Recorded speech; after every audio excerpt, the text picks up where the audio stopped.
Ladies and gentlemen, good day and welcome to the Q3 FY’25 conference call of CCL Products India, hosted by Antique Stock Broking Limited. As a reminder, all participant lines will be in the listen-only mode, and there will be an opportunity for you to ask questions after the presentation concludes. Should you need assistance during the conference call, please signal an operator by pressing star, then 0 on your touch-tone phone. Please note that this conference is being recorded. I now hand the conference over to Mr. Manish Mahawar from Antique Stock Broking Limited. Thank you, and over to you, sir. Thank you. On behalf of Antique Stock Broking, warm welcome to all the participants on 3Q FY’25 earnings call of CCL Products. From the management, we have Mr. Challa Srishant, Managing Director, Mr. D. Mohan Krishna, Executive Director, Mr. Praveen Jaipuriar, CEO, Mr. V. Lakshmi Narayan, CFO, and Ms. Sridevi Dasari, Company Secretary on the call. Without further ado, I would like to hand over the call to Mr. Jaipuriar for opening remarks, post which we will open the floor for Q&A. Thank you, and over to Mr. Jaipuriar. Thank you, Manish. I welcome you all to the earnings call for the October-December quarter. The supply chain headwinds continue to pose challenge on the business front. You all know green coffee prices have remained volatile and has been rising. Despite the challenging environment, CCL Group has been able to perform well, achieving a turnover of rupees 758.4 crores for the third quarter, as compared to 664.48 crores for the corresponding quarter of the previous year, thereby registering a 14.13% growth.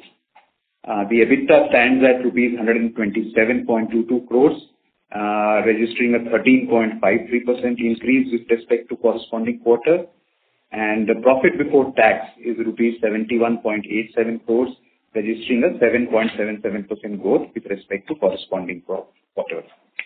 The net profit after tax remains flat at rupees 63 crores, as against 63.2 crores for the corresponding quarter of previous year, largely owing to our sales operation, 50% of the profit of which is now come under tax bracket, and higher deferred tax. As far as the YTD figures are concerned, the group has achieved a turnover of rupees 2269.9 crores as compared to rupees 1926.98 crores for the corresponding 9 months period for the previous year, registering a growth of 17.8%. The EBITDA is at 396.46 crores, registering a 20.37% increase with respect to the corresponding 9 months period. And profit before tax is 246.37 crores, registering a 19.7% increase with respect to the corresponding 9 months period. And the net profit after tax stands at rupees 208.47 crores, as against rupees 184.85 crores for the corresponding 9 months period for the previous year, thereby registering a 12.77% growth over last year. The domestic business performance continues to be robust and has achieved a gross turnover of rupees 330 crores till now YTD, and out of which the brand contribution is nearly 220 crores. For the quarter, the domestic business did a business of 130 crores, out of which brand was approximately 90 crores. So this was in brief the performance review. I now open the floor for questions. Thank you, sir. We will now begin with the question and answer session. Anyone who wishes to ask a question may press star and 1 on their touch-tone telephone. If you wish to remove yourself from the question queue, you may press star and 2. Participants are requested to use handsets while asking a question. Ladies and gentlemen, we will wait for a moment while the question queue assembles. The first question comes from the line of Charisha from Venture Growth Partner LLP. Please go ahead. Hello. I wanted to ask one thing, because we see that the coffee growth is in single digits for the future. So where do we see as a company, in 5 to 6 years down the line for both B2C and B2B segments? Can you just repeat it? There's a lot of background, noise that is coming. You were not really very clear. Yeah, you're audible, but there's some background noise. I don't know where this is coming from. Is it? Okay. I was saying, because the coffee growth is in single digits in India and across the globe, so how do we see as a company in 5 to 6 years down the line? Where do we stand for both B2B and B2C segments? Okay. So let me just tell you, while the coffee growth has been low single digit, but if you see our strategy, it has been both for B2B and both B2C. Our market shares are really low single digits. Yeah, for B2B, we probably globally are at 7 to 8% market share, and in domestic market, the B2C is 3 to 4% market share, all India, which means that we have very good ample room for growth by taking market share. So we, as of now, are really not bothered about the segment growing or not. Having said so, the next 4-5 years we'll be aggressively driving market share growth, which will mean that we will attain a much larger growth than what the category is growing at. So that's for the next 4-5 years. And even beyond that, we have a belief that economies like China and India, which have been largely tea drinking economies, are now converting to coffee. And we know that these are the two economies, not just for coffee, but for many other segments, will be driving the growth for the next couple of decades. So we are seeing that even the coffee growth will be driven by these two economies, and that's the time we'll probably ride the category growth once we have attained sizable market shares in both the segments. Got it, sir. I also wanted to ask, because in B2B segment, we have a cost-plus pricing model, so we do not have so much to affect the volatility of coffee prices. But in B2C segment, can we have very good margins, more than what we have usually? Because yes, the absolutely. coffee price is growing. Yeah. So absolutely, that's the whole idea in the long run, that the B2C should help us earn more margins. Of course, these coffee prices, if you track for last 2-3 decades, there are cycles when the coffee prices go up, but definitely they also come down. In B2C also, there is we do take price increases, although with a lag effect, not like B2B wherein kind of you can do immediately, but we do have an option of taking price increases there as well. But having said so, we are confident that over a long period of time, definitely the B2C segment, the branded segment, will help us gain more margins than the B2B setup. Got it. And by when? By Sorry this to interrupt, financial year? Janisha. Sure. I would request you to rejoin the queue if you have any further questions. Sure. Okay. So we can get more participants, and thank you. A reminder to participants: please restrict yourselves to 2 questions. And if you have any further questions, you may rejoin the queue. The next question comes from the line of Abneesh Roy from Nuvama. Please go ahead. Yeah, thanks for the opportunity. My first question is on the B2C comment which you made. So I wanted to understand how much price hike has happened and how much more is needed. We do understand you are a marginal player there. So ultimately, the top 2 national players have to take hike. If you could comment on how much inflation is still left yet to be covered. So yeah, Abneesh, you're right. We probably are not the leaders, and therefore, as a pricing policy, we tend to follow the increases that the leaders are taking. And that too, the category, because the large part of the category also comes from LUPs, which means that, the price increase is a little difficult there, especially in the sachet segment and all. Having said so, in the larger packs, we already have taken almost 30 to 40% price increases in the last 1.5 years. And I think another 10 to 15% lag is still left. But we will wait and watch for the leaders that how do they take this forward, and accordingly we will formulate our price increases as strategy. So thanks. 2 follow-ups there. One is till when the new crop we'll have to wait, and so then we can expect deflation. Second is, for you, how much is sachet, and have you taken any grammage cut there? I do understand grammage cut is very difficult because overall experience for the customer gets impacted. But if you could tell us any grammage cut you have taken, and how much is the percentage of the total mix in the LUPs? Okay. So let me take the first question first, which is like, when is the crop expected? So at least in India, the crop is started pouring in. But this year we don't see that the prices will drop because Indian coffee prices will also follow global trends.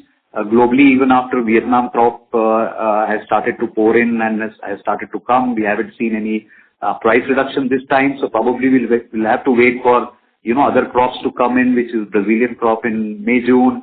That's the time we will see how the trend goes. But as of now, the prices are not softening. Now that's the answer to the first question. The second question is as far as LUPs are concerned. Almost today, our 30 to 35% of our sales come from LUPs, which is still reasonable considering that some of the leaders, their sales are almost 50 to 60% of their sales are LUPs. There have been grammages cut over a period of time, not very much because there is a certain cup of coffee that you have to deliver with one LUP, so we don't have a lot of leeway to cut grammages. But yes, there has been 10 to 15% grammage cut that has happened in LUPs in the last 1.5 years. Understood. That's all from my side. Thank you. Thank you.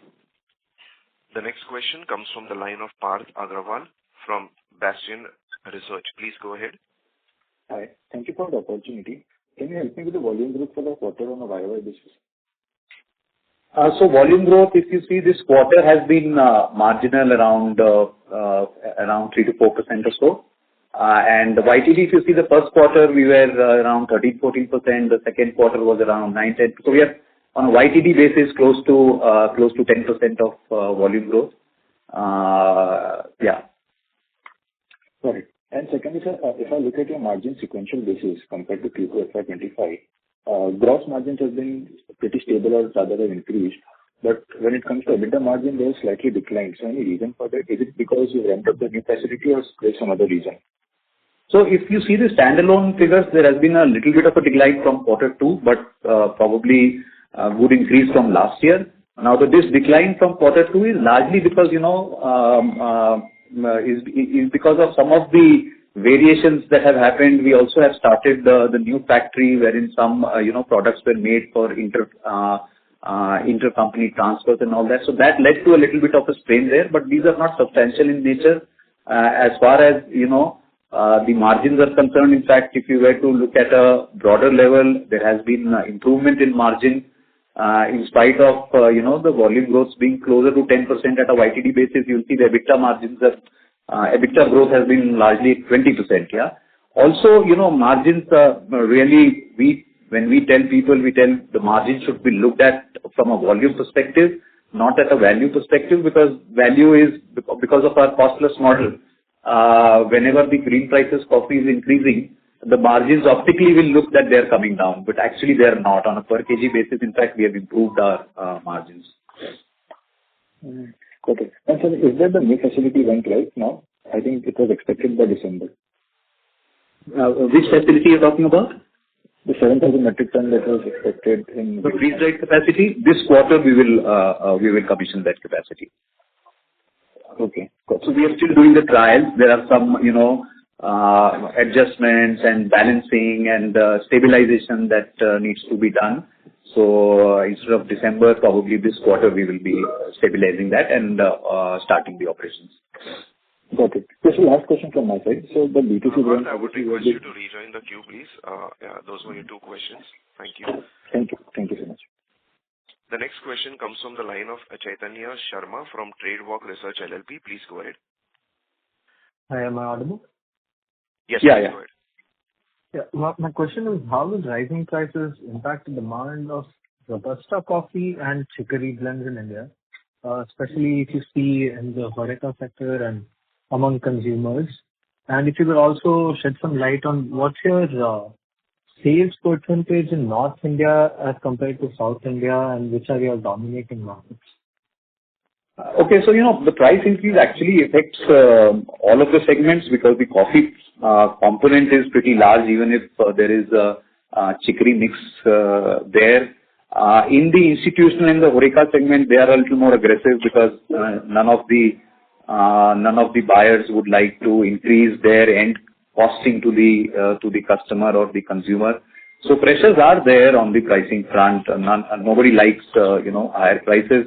But having said so, it's been a challenge, and this is a challenge for any category. If you see, when the commodity prices rise, taking up price increases do pose a challenge. But one has to live with it. We are also very carefully calibrating our price increases, making sure that we strike a right balance between generating enough volumes and not to lose volumes because of prices. But yeah, pressures are always there when prices are higher. Coming to your next question, which is about how is our B2C divided in terms of zones and all that.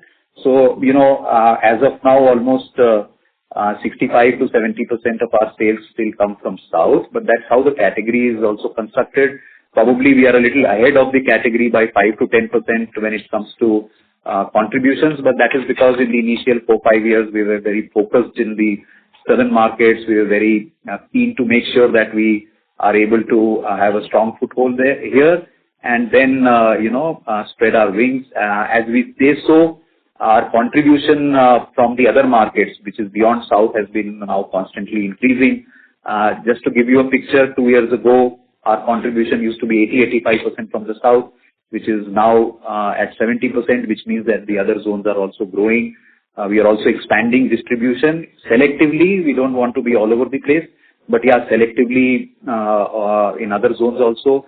And we are very fast picking on, spaces like quick commerce and e-commerce, which we feel is a very efficient delivery and distribution model in non-South markets where we may not have a very expansive distribution. Thank you very much, sir. Just one more follow-up question, if I can ask. Yeah, please. Yeah. So, what's the kind of trend you are seeing in the experimental coffee that you have? Be that flavored coffee or decaf coffee, what kind of trends are you seeing there? So, we are seeing quite exciting trends. Generally, if you see in any food category, a lot of these trends get built up, out of home. And what is happening is that you can see the amount of cafes that are coming around all of us. And these are serving a lot of experiential and experimental coffees. And that's how when people, get used to these kind of coffees, then they start consuming at home also. We have seen a fair bit of pickup in segments like flavored coffee and some of the higher end coffees, even in home. And that's the trend we are observing. And these are good trends because for any food category to expand, you need a lot of experimental trends to emerge so that a lot more usage of the category can be driven. So yeah, that's our view. I think it will grow further from here. And does it in some way also act as an entry product for people to get into the coffee consuming category? Absolutely, because people who are, let's say, if you talk about people who are largely tea drinkers, for them to enter a regular coffee category may be a little difficult because they are not used to the palate. But if you were to serve them, flavored coffee or some more, different coffee, probably those become a lot more affable and more palatable for them to drink. So I think, these do help in expanding the category and getting more people inside the category. Right. Thank you very much. I'll join the queue for follow-up questions. Thank you. Thank you. The next question comes from the line of Prolin Nandu from Edelweiss Public Alternatives. Please go ahead. Yeah. Hi, sir. Thank you for taking my question. A couple of questions from my side. First is, while you talked about you have a very low market share in global as well as in domestic market, and you want to increase your focus on gaining market share. But what has been your historical experience as to when do you gain market share? Do you gain market share in a rising coffee environment market where there is a temptation to always downtrade, right? Or do you gain more market share in a stable to a declining coffee price trend kind of a market? So can you give some color as to whether is this the right time where what we have seen is that new crop coming in is also not leading to coffee price decline. So is this the right time to probably gain market share? And Also, what are the efforts that you are going to do differently versus what you have done in the past to, gain this market share? I think pretty relevant question. Let me tell you that we haven't experienced market share gains either in a rising price scenario or in a falling price scenario. If you see our efforts for the last 30 years, most of our market share gains have come because of the innovation that we probably bring to the table. If you remember 2006, we put up a freeze-dried plant which was first in India. That time we had envisaged that as a category, freeze-dried will do well, and we kind of entered that category, helping our customers to launch those products in their relevant market. Similarly, many other products like fresh coffee infused soluble coffee, or whether it is a specialty coffee or a different blend. So I would say a lot of our market share gains have been because of the innovation, because mostly we look forward to partner with our clients and help them grow in their respective markets, and it's just not a transactional relationship. So that has been our strategy to gain market share. Now coming to the question that what are we going to do more to gain more market share from here? It's like this, that we are trying to do a matrix of growth, wherein we are also looking at some of the geographies where we have not been very strong in. Geographies like South America, or let's say Far East Asia. These are some of the geographies we are now wanting to enter with a different strategy altogether. So that's something that we will focus on.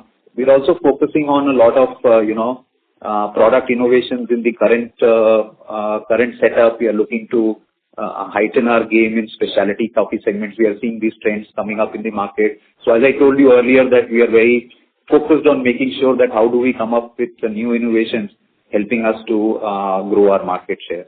So that will be the strategy going forward. We'll continue with our strategy because rising prices and falling prices are something which are not in our hand, and therefore we don't see much of an advantage, because sometimes you may probably play a rate game, but that doesn't serve you well in the long run. So that's how we will keep growing.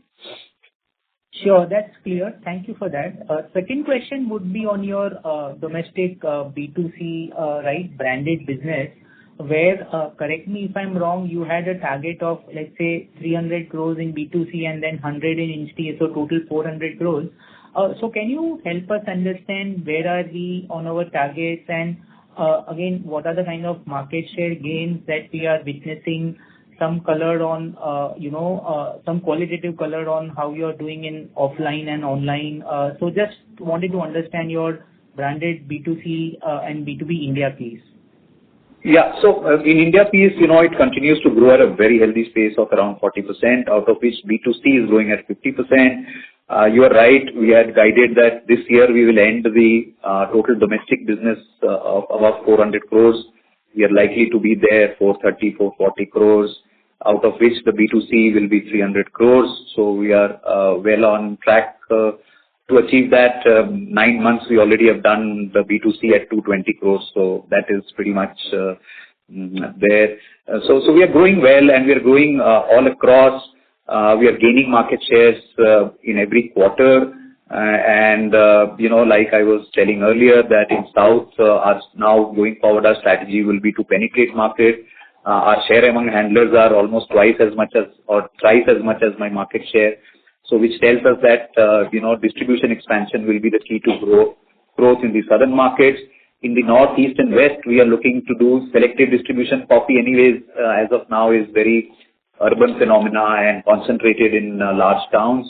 So we have already set up our distribution network there, and we are fast expanding there. And we are looking forward to, drive a lot of quick commerce and e-commerce sales in these regions.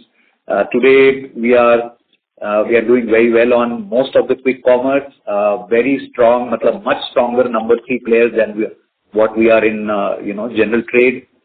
So that's a very, very encouraging sign. In all the modern trade, we are very, very good on our shares, and much above than our national average. So again, these things have been, we have been doing really well. Recently, Reliance came up to award us and reward us with one of the best growing categories in their whole FMCG portfolio. So, these are signs and signals that we are achieving. The brand is, seeing these days, which is a very remarkable journey for us as far as the branded business is concerned. So we'll keep growing at the same momentum and try and push as much as possible and as much as we can. Great. Thank you so much. I'll come back in the queue. Thank you for this. Yeah. Thank you. The next question comes from the line of Shirish Pardesi from Motilal Oswal. Please go ahead. Hey, hi Praveen, Srishant, good morning. Thanks for the opportunity. Just two quick questions. In the international B2B and domestic B2B, what kind of conversation is happening at this point of time? And I'm asking this question primarily because the coffee prices will remain elevated for some time. So in terms of demand, in terms of offtake, in terms of their visibility on the ordering, maybe if you can add some color on this. So I finish this, the conversation still remains very anxious. Nobody is wanting to commit long term. But, we had told this last time as well that we are also, keeping a very close eye on the ground at what is happening. And we did predict last time that things are not looking to soften up much. And that's the narrative we are discussing with our clients. We are telling them that it is better for each one of them to commit to a long-term contract because things are not looking to kind of, erratically or suddenly come down. And that's the reason if you see some of our client portfolios and our mix have been towards long-term. So that's the kind of conversations we are trying to drive with the clients, but still the market still remains short-sighted as of now. People are still a little wary to commit long-term, especially the transactional clients. Because these are probably traders and all that who are doing business very opportunistically. So these people are always on a wait and watch mode. And therefore, our narrative has been with the long-term players, the brand owners, the private label guys with whom we are also giving them a guidance that looks like in the short run it's not going to kind of soften. So therefore, trying to get into more long-term contracts. So that's been narrative from our side. But having said so, the overall environment still remains, short-sighted and full of anxiety. Okay, that's helpful. And my second question is, in terms of domestic 330 crore or 220 crore, what you have done. Yeah. Specifically, if you can share what is the channel mix in terms of quick commerce, retail, general trade, modern trade, and what are the growth rates you would have achieved probably in 9 months? So in 9 months, Sirish, we are almost 40 plus growth at the overall level, out of which the brand piece is growing at 50%. Yeah. So if you remember last year we had done 200 crores and this year we have given a guidance and which we are well on track to achieve 300 crores on just the branded side. So that means that we will get to we would have achieved a 50% growth. As far as the mix is concerned, almost 50 to 60% of our sales still coming from the general and the regular trade. We are getting a very good this thing from quick commerce and e-commerce, which is now almost 20%, 25% is from modern trade. So that's been the mix for us, right? And as we expand more and more in North, East and West, I have a feeling that our contribution of modern trade and quick commerce and e-commerce will probably increase from here.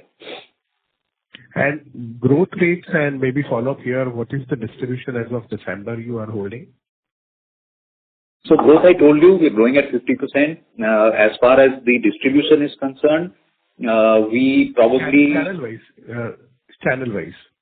So channel-wise, I think, I'll not, I don't have the ready numbers right now. We'll share it separately on the channel-wise growth. But, just to give you a flavor, my growth rates in quick commerce will be the best. Followed by modern trade and followed by general trade. Yeah, that is because general trade bases are high. We are already a little more entrenched in the south markets, and in the north, east, and west, we are probably driving modern trade and e-commerce and quick commerce much aggressively than the general trade. So that the growth rates in general trade and general trade would be lower than e-commerce and quick commerce and modern trade. So that's on the growth front. The next one you asked was about... distribution. Distribution, yeah. So we are probably now at around 120,000 direct distributed outlets, and around which is general trade, and we are around 3,500 outlets. So we are covered in modern trade. So that's our total distribution. And of course, in quick commerce we are at almost 90% of the. We are present in their 90% of their dark stores. So that's pretty good in terms of our distribution, because obviously that's an easier distribution matrix to achieve. But that's the figure on the distribution front. Thank you, Praveen, and all the best. Thank you. Thank you. The next question comes from the line of Nataraj Shankar from DSP Mutual Funds. Please go ahead. Hi, morning. Just a couple of questions. One is on the earlier. Sorry to interrupt, Nataraj. Could you please be a little louder? Thank you. Is it better? Yes. Yeah, I just wanted to ask with respect to working capital and the conversations around working capital with your B2B business. Has it improved given the fact that the working capital remains very high on behalf of clients? Are they willing to change the terms a little bit given the circumstances of coffee prices? And that's one. And two, can I have a debt number at the end of December? So, working capital, yes, it remains high because of it's almost 1,200 crores as we speak. It remains high because of the high coffee prices. Now, as far as terms and conditions is concerned, I don't think so. Probably anyone is in the position to pass on these, because at high prices, there is pressure on each point in the value chain. So there's pressure on consumer, who is the end consumer of coffee, to the brands, to the suppliers, to the packers, to the manufacturers. So there is pressure all around. It's not easy to pass on everything, because then you become really non-competitive in the market. And that's one of the reasons we have not been so aggressive on the volumes, is because while we are able to pass on something, the market is probably not ready to take on everything that we want to pass on. So the things haven't changed, because the pricing pressures are there all across. It's just not us who is facing the pricing pressures. We just spoke in the B2C segment how difficult it is to increase prices, because consumers then start dropping off the category. So I think there is a balance that has to be maintained, which is what we are trying to do. And I told you the debt numbers: 1,200 crores of working capital. Long-term debt is around 790 to 800 crores as of now. Total is around 2,000 crores of debt. And what are the guardrails here?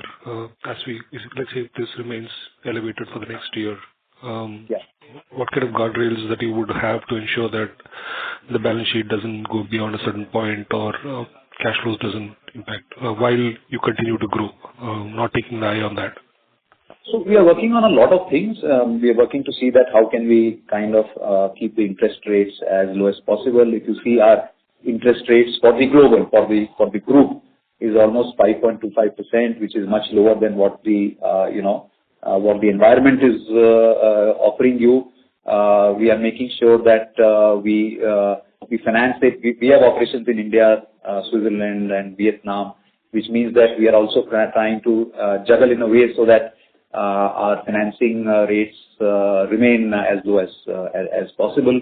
So these are the things we are doing, and it's like an everyday exercise for us to see that how can we keep this in control. As far as managing it, as I told you, we are also trying to do two things. One is that on the procurement front, I told you that we have been kind of making sure that we have our presence at the ground so that we could procure at the most efficient rates, and so that the working capital requirements are in check. And secondly, also, we are making, as I told you, we are making sure that we are juggling the requirement in such a way that our outflow or the percentage financing cost remains as low as possible. So these are the things we are doing to keep a check on the balance sheet, and we should hopefully be on track, because even in this year we had guided a higher interest outflow, but we probably will end up maybe 5 to 10 crores lower than what we had guided. And how does the rupee depreciation impact positively? Sorry, yeah. Yeah. So see, we import and export in dollars, so for 60 to 70% of our value, it doesn't impact much. For 30%, yes, there are certain advantages we get at certain times. But yeah, those are not substantial in nature, and therefore we don't kind of bet on that to give us any advantage or disadvantage. Thanks. All the best. Thank you.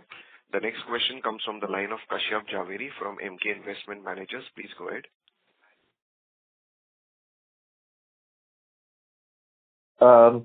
Just one clarification. You mentioned that working capital at the end of this quarter was about 1,200 crores, and you said the gross debt was about 2,000 crores.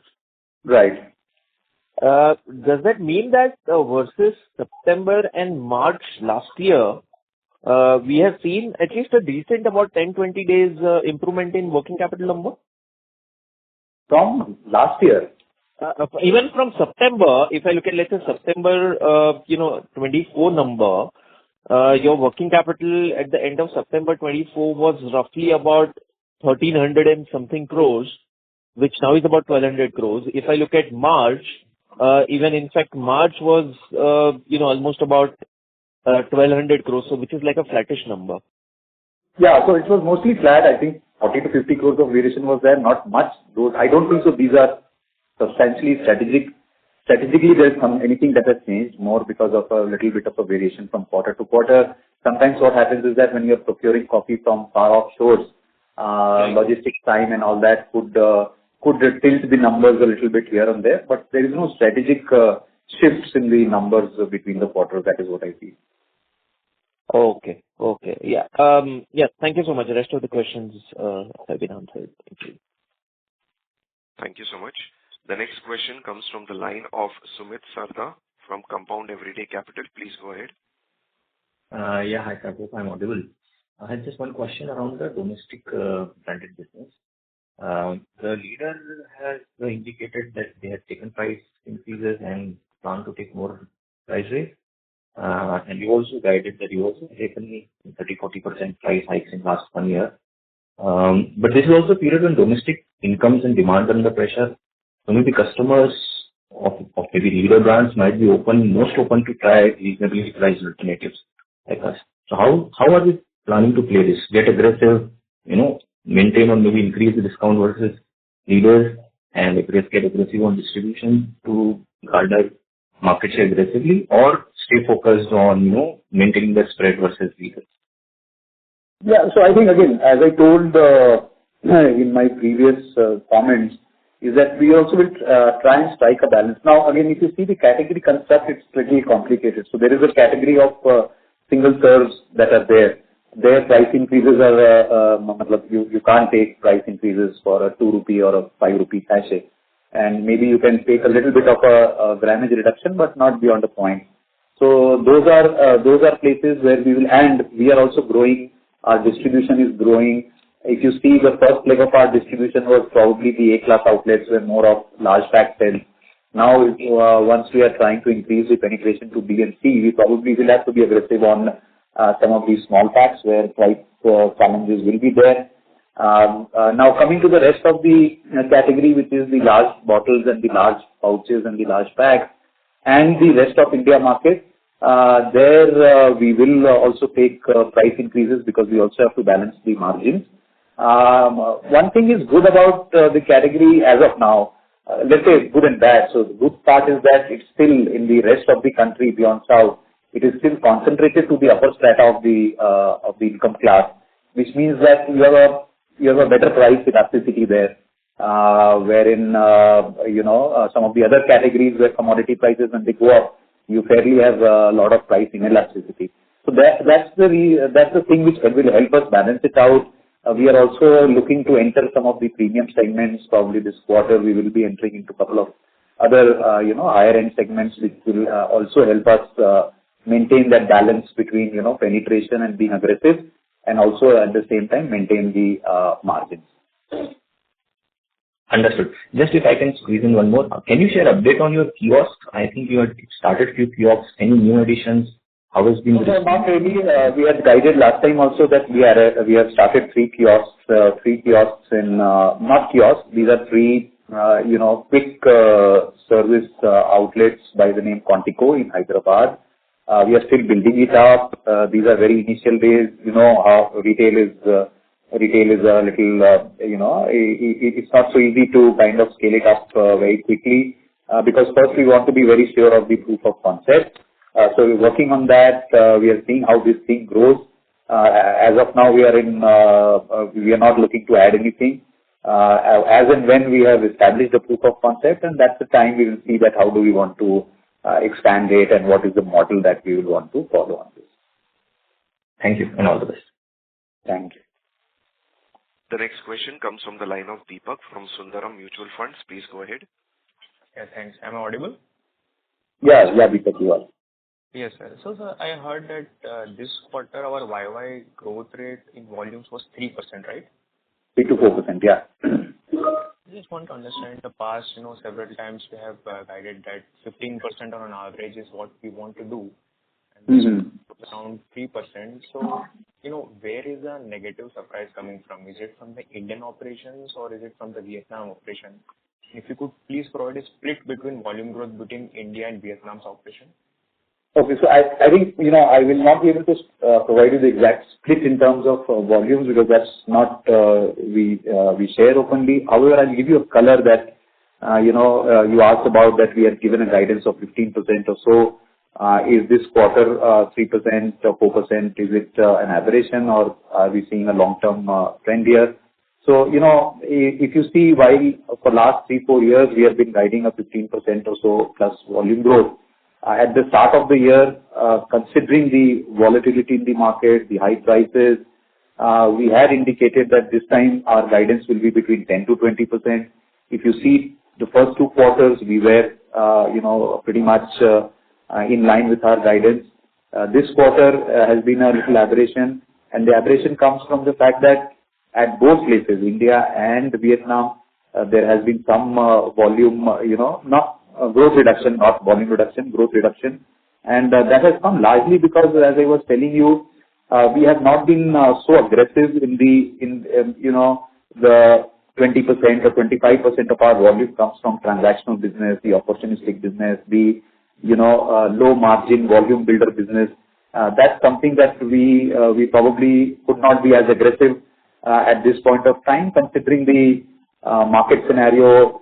You all know that the world has a lot of excess capacity, and there in these trying times there will be people who will be probably racing to the bottom as far as rate is concerned. That's not what we want to do. As philosophically, the company, we have always concentrated on long-term contracts, building partnership long-term, going to the end customer, building more value-based contracts, and which are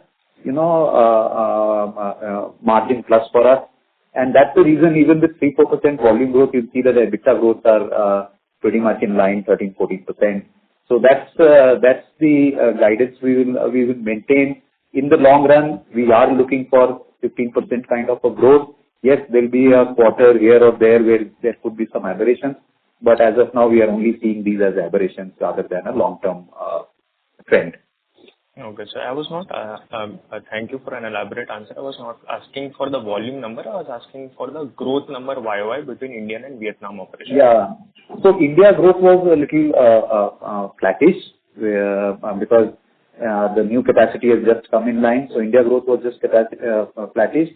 There was so India growth was around 5-6%. The Vietnam growths were quite flat.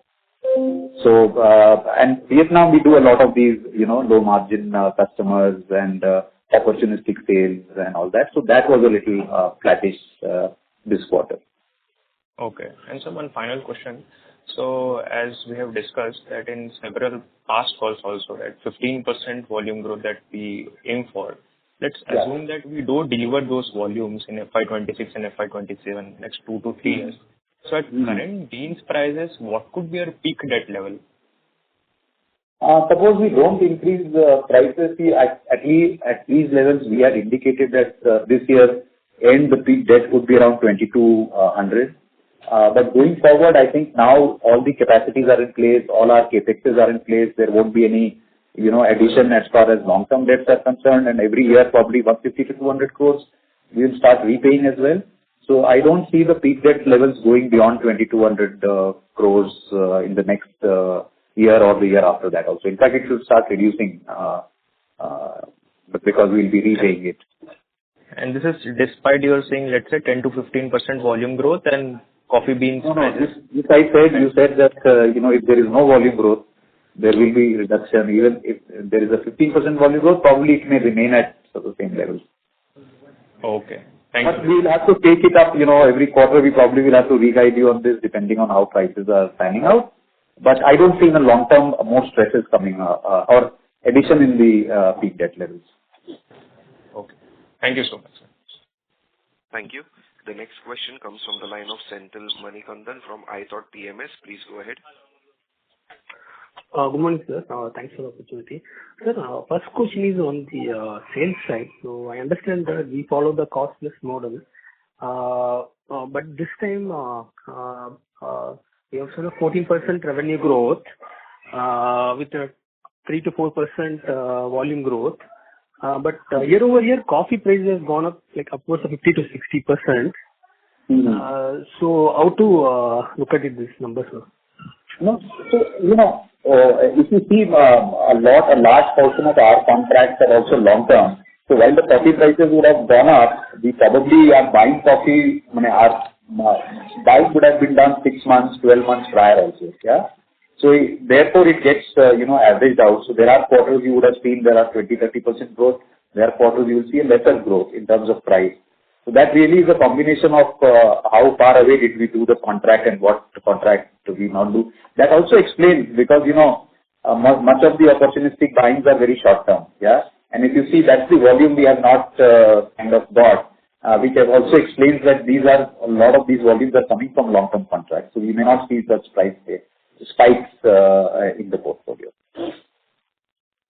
Got it, sir. So in that sense, it makes us more competitive in the market in terms of pricing? Yeah, it has to be competitive at these prices. Whenever the prices are high, you will see that there will be more desperation in market. People would be out to fill volumes.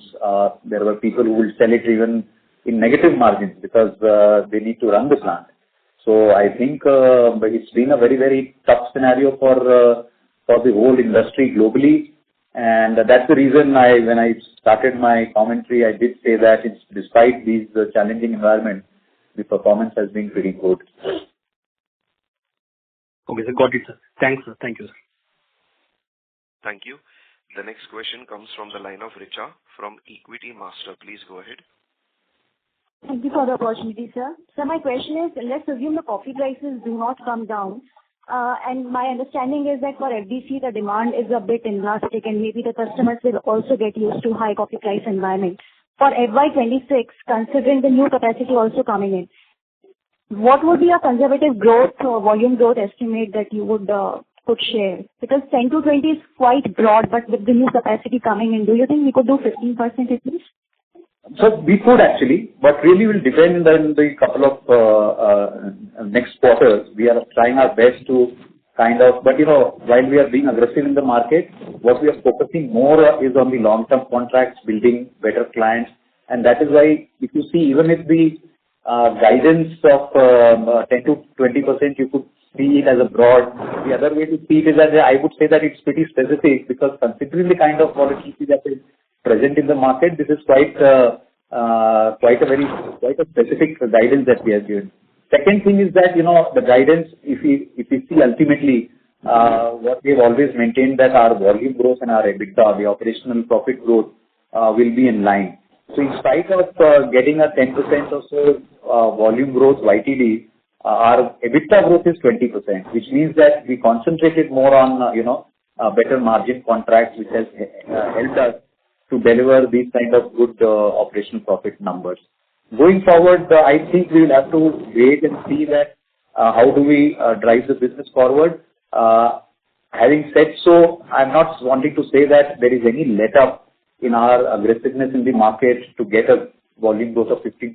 You're right. We have got new capacities added. We would also like to fill it as quickly as possible. So depending on how things are panning out, see what is happening. The Vietnam crop is now coming. Every day we are seeing fluctuations. We have to wait and watch that where does it settle down to. What is the concerning point is that does it put pressure on the consumption? As long as the consumption is intact, I think things should settle down and probably should not impact our long-term growth guidance of 15%. So that we are committed. Yes, as the market has become short-sighted, so have we. So therefore, giving very long-term predictions that we used to, let's say, 2 years ago, has become a little challenging for all of us as well. Okay. And so as a new plant comes in, do you expect your employee and other expenses to shoot up as well, or is this, with the trial production, is this already factored in the cost of higher staff to operate the plant? This in the Concall for this quarter, that is already factored in India. There could be a little increase in Vietnam, but Vietnam was, as we had told you, it wasn't a greenfield project, it was a brownfield project, which meant that a lot of utility manpower and other common space manpower will be same. It's only the variable manpower in the country. And these are pretty much, automated factories, automated lines. These don't require very heavy manpower. So I don't see significant variations from the current numbers. And sir, what would be the effective tax rate for the... Could you please join the queue for more questions? Thank you. Okay. The next question comes from the line of Ashish Upangalavar from InvestQ PMS. Please go ahead. Yes, thank you for this. So from the commentary so far in the call, what I could understand is that supply maybe which was constrained with the crop coming in, it could be a bit better. At the same time, the customer demand is not at all hampered despite the prices. And the industry is willing to take whatever it takes to fill up the capacities despite the stress on the balance sheet and the profitability. So for this now to break, do you not think that the demand has to drop for the prices to react, and then things get sorted, or some players have to, take a call that profitability can't be sacrificed on the bottom line? Because in our case also, the volume and EBITDA growth has been fine, but the problem has been the interest cost because of the working capital and the CapEx that we have done. So how do you read the situation? Will it be sorted by supply or the demand crashing? So I have a feeling that it will be sorted by supply, not the demand crash, because a lot of economies are the upcoming economies who are consuming more coffee. So I have a feeling that let's say good part or bad part, a lot of coffee consumption is happening in the affluent economies like America and Europe. So I don't see them dropping a lot of consumption. So I don't think so. This price drop will happen because of demand drop. It will happen due to supply increases. Now let me give you a color. For last year also the Brazil supply was good. This year also the crop has been good. That is the report we are getting from the ground. And we're also seeing that during last time also when the Brazil crop came, there was a little bit of a swing at that point of time. So back-to-back good crops will lead to more softening. That's the common knowledge. Also, if you if you see the coffee crop, unlike most of the commodities, what happens is that the supply and demand, they get corrected because either the demand will come down or the supply, because the crop cycles are low. If you see most of the commodities, the crop cycles are 6 to 9 months, yeah. But unfortunately for coffee, the crop cycle is 3.5 years. So after the crop has been sown, after 3.5 years, it starts flowering and giving the cherries, yeah. So the prices have started to increase 1.5, 2 years ago. And we have a feeling, and not only feeling, but a lot of ground report says that there has been an increase in acreage. So it looks like that all this acreage will come into flowering and harvesting 1.5 years from now. So a good crop of Brazil coming in June, July, and the next year oversupply happening due to the new crop giving new flowering and new this thing. I think that's the time when we'll start coming down. So yeah, frankly speaking, it has to be the supply flow that will soften the prices, not really the demand crash. Okay. And lastly, given the scenario, then till now, our growth on the EBITDA has been driven by largely volume growth because margins have been under stress. So now you're saying that volumes also, you are taking tactical calls because of the pressures, industry-wide pressures. So what is the rate of growth that one should expect? Because then that was the only driver of EBITDA growth probably for us. Yeah. So while it was the driver for EBITDA, if you have seen the last 3-4 years trajectory, you're absolutely right. The EBITDA did, grow exactly as much as volume grew. Now this year, while we are, while there are challenges on the price front and therefore the volumes have been a little tighter to drive, what we have made sure is that the EBITDA still grows in that 15 to 20% range. Yeah. And that is because we have been focusing a lot more on the long-term contracts, the private label contracts, the higher margin contracts. So even while we have to take a tactical call, or we have taken a tactical call to not be so aggressive on the volume because of the price, we have successfully maintained the EBITDA growth at 15 to 20%. So we are very confident of maintaining this EBITDA growth of 15 to 20% till we are back into the volume growth of 15 to 20%, which then will again drive EBITDA at the same level. So I don't see any drop in our performances as far as our EBITDAs are concerned.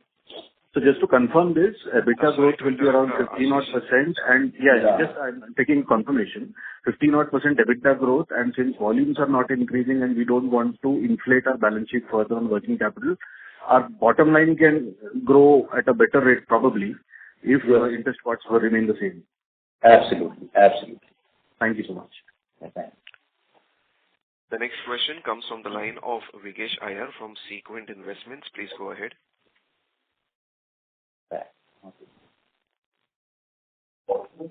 Vigesh, please go ahead and please unmute your line in case it's muted. Yes. Hello, am I audible now? Yes, please go ahead. Yeah. Thank you for the opportunity. So my first question is on, understanding our mix of modern trade and general trade.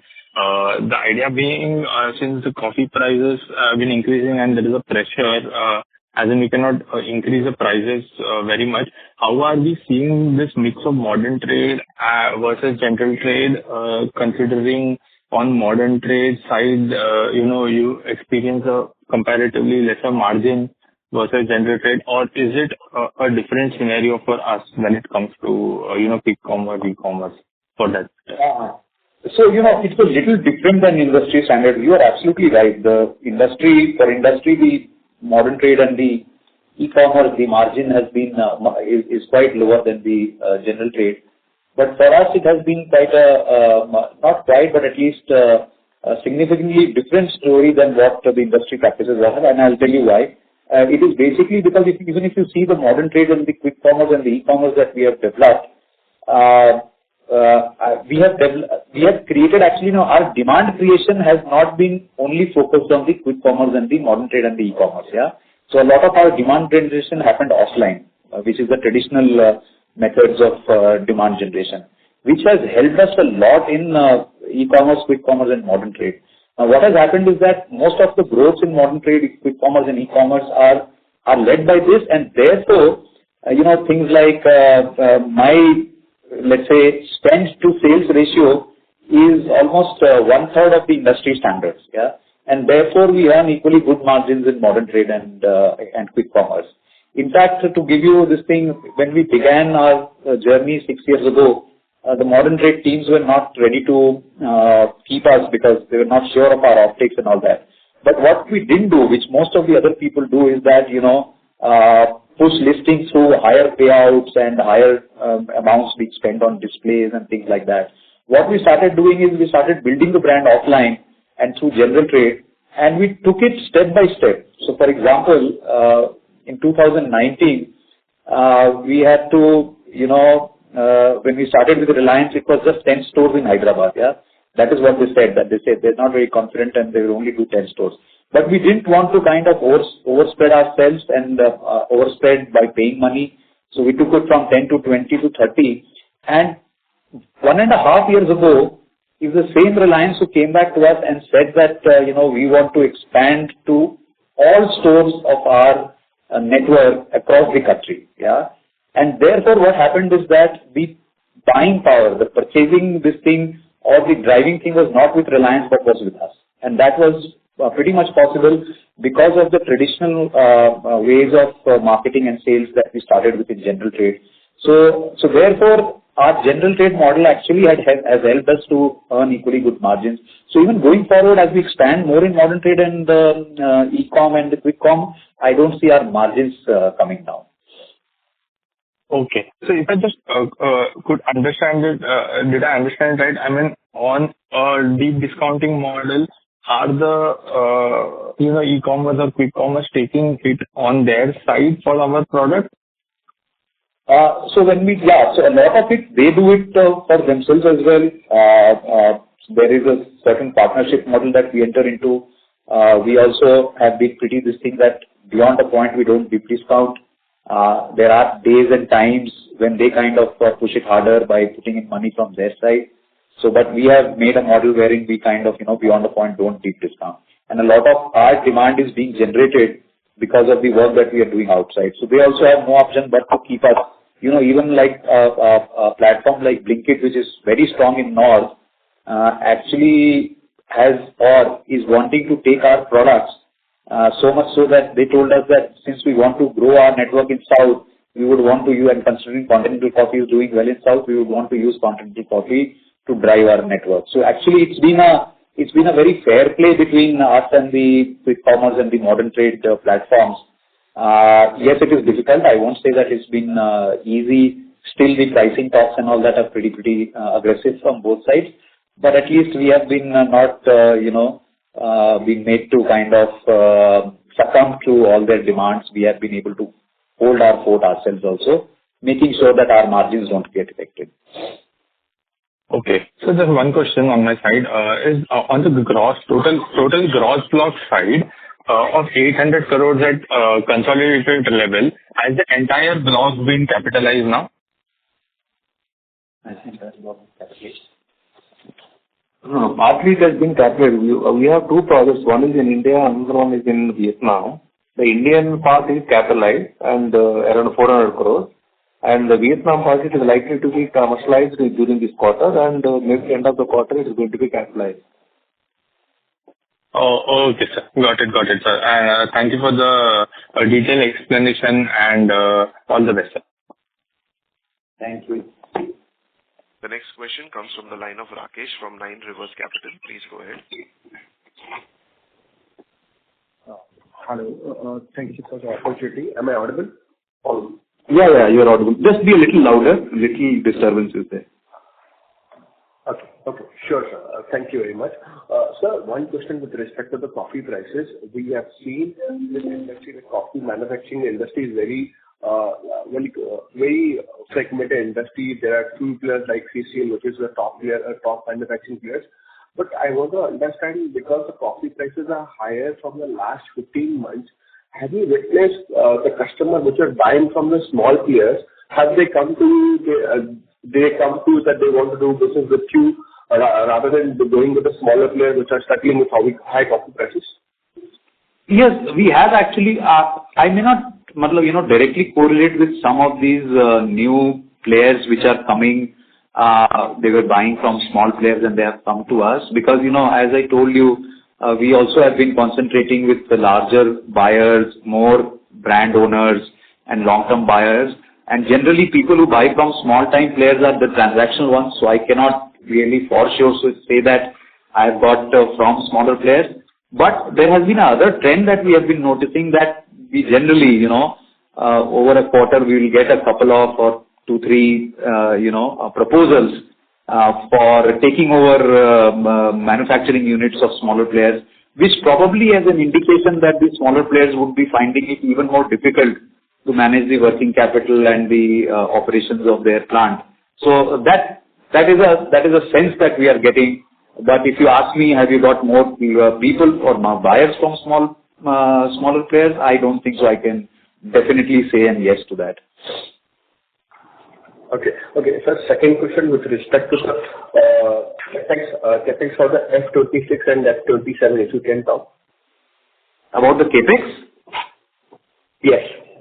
I don't think so we'll have any CapEx in next year. We're done with our CapEx for the next three years or so.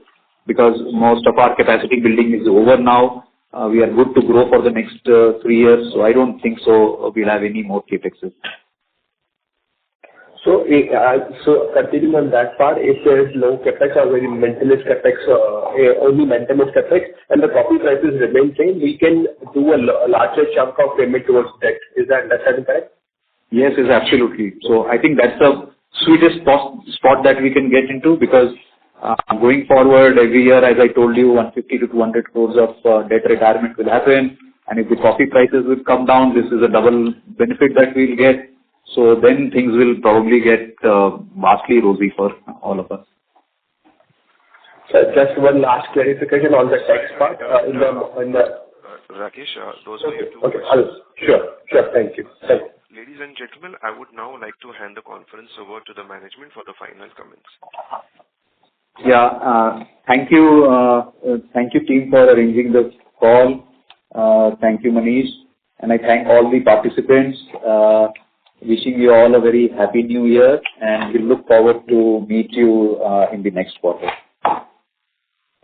Thank you. Ladies and gentlemen, on behalf of Antique Stock Broking Limited, that concludes this conference. You may now disconnect your lines.